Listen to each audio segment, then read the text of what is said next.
welcome back to Parsnips and Parsimony. It is a finally long-awaited tour of our rental property. It is finally finished and we are so excited to be able to share this with you guys because I know you've come along on our snail's pace challenges watching us work on this property for the last 2 years? Year and a half, 2 years. And we are so happy it is finally done. So here we go. Come up the stairs and to the left we have our bathroom. If you remember, this bathroom was non-existent. This was just a closet. The closet was over here and then we built this out here to make it a bathroom. Some of the things that we purchased for in here were the light fixtures, the wall stand here, as well as the faucet. But this sink someone was getting rid of, so that was free. The mirror was also a free item that someone was getting rid of.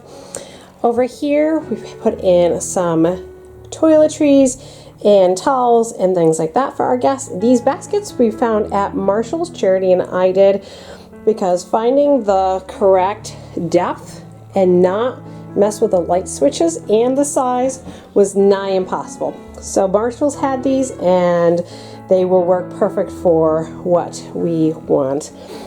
This door was a reclaimed door that we had gotten on the side of the road many years ago, and it was just living in our barn. So we went ahead and cleaned that up, trimmed it down to size because it was just a smidgen too big, and repainted it, and it came out beautifully. And then the shower here, if you guys remember, we went all over looking for a shower that would fit this area. We wanted a one-piece shower to help eliminate any seams or anything like that for mold and just for ease of cleaning. And we found one, and since this was a new construction, we were able to bring this in through the doorway. All of the fixtures here we purchased off of Amazon. That is listed down in the description below. Leaving out the bathroom here, we go down the hallway and then we move into the living area. We had some folks stay here for us and said we needed a mirror, just a spare mirror when the bathroom was occupied, just to tidy up and such. So I found this at a church sale. I believe it was $1.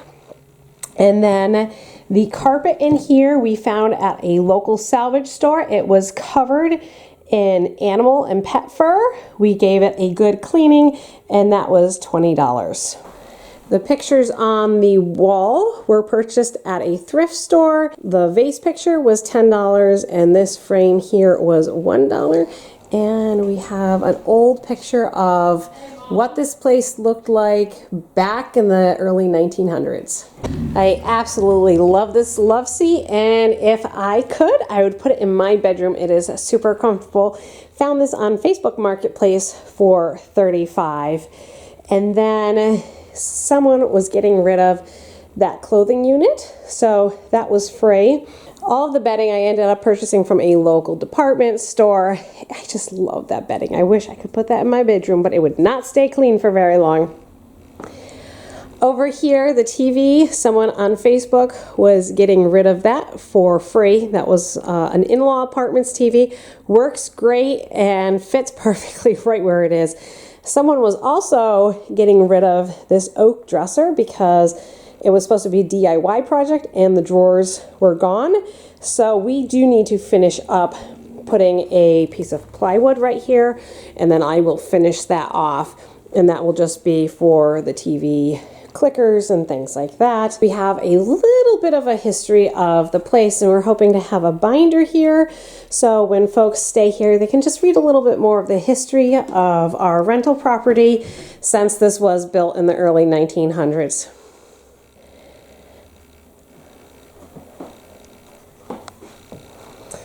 And I think many of you remember this piece that was part of our Snail's Pace challenge, the refinishing of this, and it is everything that I was dreaming for. I think one of my favorite parts about this is how everything just came together piece by piece over the last year and a half. Things that I sort of knew I wanted, but as they came together, it just everything works, and so happy with it, especially this $20 piece that we got at a salvage store. Most of you remember how bad that looked, and then just with a little bit of sanding and a little bit of love, it has turned into a great piece for this kitchen. And the countertop has already had a lot of wear just as we've been working and cleaning, and so far the marine finish that I was recommended to me to putting on this piece has held up beautifully. I'm loving the simplicity of the shelf over the sink. That just makes it really easy, and it keeps that open feel. At some point, I may put in a secondary shelf. What do you guys think? Let me know in the comments. Should I put in a secondary shelf here for more decorative items, or should I just leave it open? I would love to hear your ideas, because Art and I are kind of split on it, whether we should add a shelf or not. Right now, we're leaving it, but we have more brackets. We may put that up there. And then over here is our little coffee and drink station here. So we have coffee here. We bought this rod off of Amazon to hang the coffee mugs. So really trying to keep the flow of this really easy for our guests. And then hot water pot for those people who may need tea or hot cocoa. This stand here we ended up purchasing off of Facebook Marketplace. This size was very difficult to find, but we wanted something that we could put the kitchen waste basket underneath, and this was perfect. So we did end up paying more for that than we did for this entire cabinet, but it all flows together really nicely. And then a friend was able to find this refrigerator unit for us. I want to say it was $75. Hard to find a refrigerator that's this size, so that's a win-win there. And then using some reclaimed wood from my parents, we were able to put in another shelf up there for just some extra appliances and things like that. That is an emergency exit door out to it's just a fire escape. So not really going to be used, but here in case, ended up purchasing curtains to just cover that up for people who like dark areas. And then this area here will have a microwave, which we don't have yet. Again, more storage. And then this table here was a friend's mother's, and it actually folds out, so when people are here, if they want to have the eating space, they can open that up. That's actually double-sided, so they could open that up and make that even a bigger area to eat at. You may all remember how ugly this ceiling was. Originally it had the two drop ceilings over this original metal ceiling, and that metal was so ugly, but it is stunning.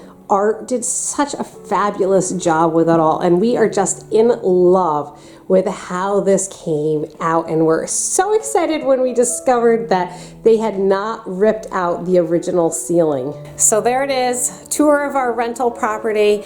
The downstairs is just storage space for us, and people will be coming in through an outside entrance. They will not be having to use our storage space, but it has been quite a task, but we have learned so much from this process and are looking forward to continuing doing this to our own home. You know that we've done multiple snail's pace challenges on various projects on our own home, and it's time to take what we've learned here and to apply it to our own home, and we are looking forward to sharing that with all of you guys here on YouTube for more snail's pace challenges. So there it is. Thanks so much for coming along, and we'll see you for our next video.